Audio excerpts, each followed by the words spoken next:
नमस्कार दोस्तों, आइए सुनते हैं प्रभु ने मोक्ष का अवतार कैसे लिया। प्रभु ने मोक्ष का अवतार ऐसे लिया। राजा सत्यव्रत थे। स्नान करके उन्होंने नदी में सूर्य नारायण का आग्रह कर रहे थे। उसी समय आवाज़ आई कि राजन मुझे बचा लो, राजन मुझे बचा लो। राजा इधर उधर मुड़ के देखे तो कहीं कुछ दिखाई नहीं पड़ा। फिर अंजुलि में जल उठाया, फिर देने लगा सूर्य नारायण को अर्घ। फिर आवाज़ आई, राजन मुझे बचा लो, राजन मुझे बचा लो। फिर इधर उधर देखने लगा, फिर कुछ नहीं दिखाई पड़ा। फिर आवाज़ उनके अंजुलि से आ रही थी, राजन मुझे पानी में वापस मत डालिएगा।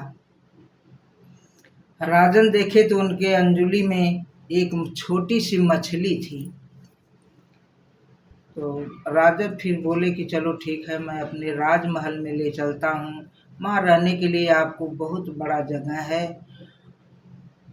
मछली लेकर के राजन अपने महल में गए और अपने दास से बोले कि इनके रहने का व्यवस्था करो, बड़ा पात्र लाओ कोई। एक सोने का पात्र उन्होंने लाया, उसमें मछली को डाल दिया और मछली तैरने लगी। राजन बोले कि इनके खाने पीने का व्यवस्था किया जाए। इतना कह कर के राजन बाहर निकले, दरवाजे के सामने पहुँचे। फिर आवाज़ आने लगी, राजन मुझे इसमें जगह प्राप्त नहीं मिल रहा है। फिर राजा मुड़ के देखे तो मछली बड़ी हो गई।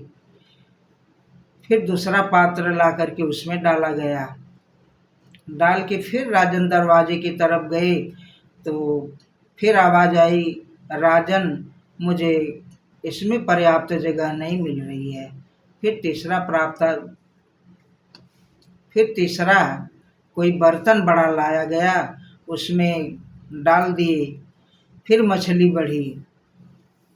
राजा देखे कि यह मछली बढ़ती जा रही है, आखिर कारण क्या है। राजन फिर बोले हाथ जोड़ करके कि आप कोई साधारण मछली नहीं है, कोई दिव्य आत्मा है। मछली बोली, राजन मुझे गहरे सागर में छोड़िए। राजन ऐसा ही किया, ले जा करके जल में उनको छोड़ा। वहाँ हाथ जोड़ के बोले कि आप कोई दिव्य आत्मा हैं, मुझे आप अपना दर्शन दीजिए, क्योंकि आपको मैंने क्षुद्र बोला था, मुझे क्षमा कीजिए। उस मछली से प्रभु ने अपना चतुर्भुज रूप दिखाया और राजन दर्शन किए। बोले, हे राजन, आज के 7वें दिन बाद पृथ्वी का प्रलय होने वाला है और पृथ्वी लुप्त हो जाएगी।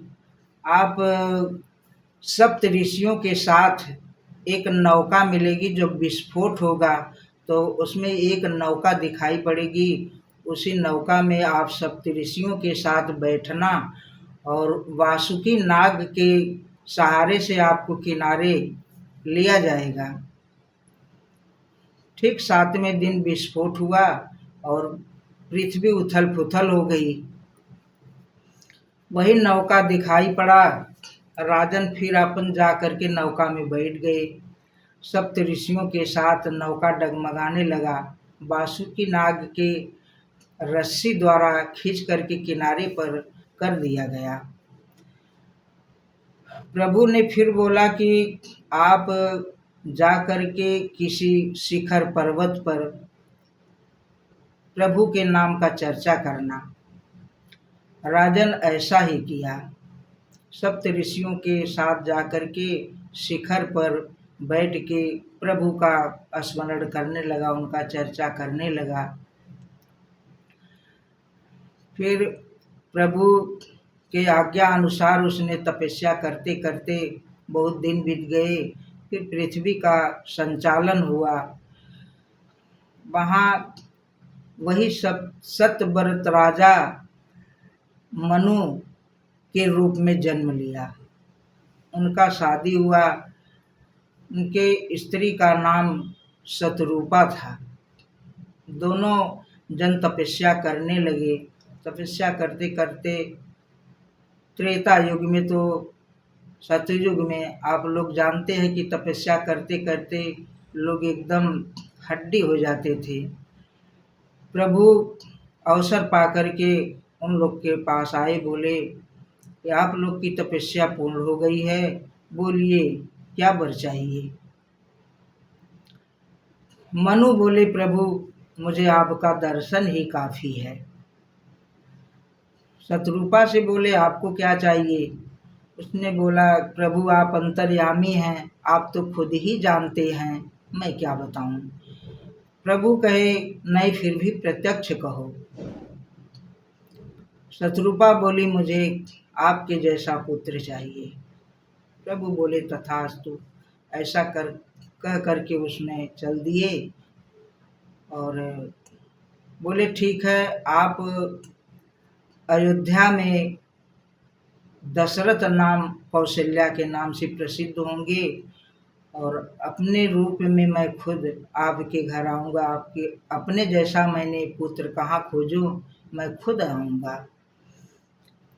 अयोध्या में दशरथ नाम के राजा हुए, कौशल्या से उनका विवाह हुआ।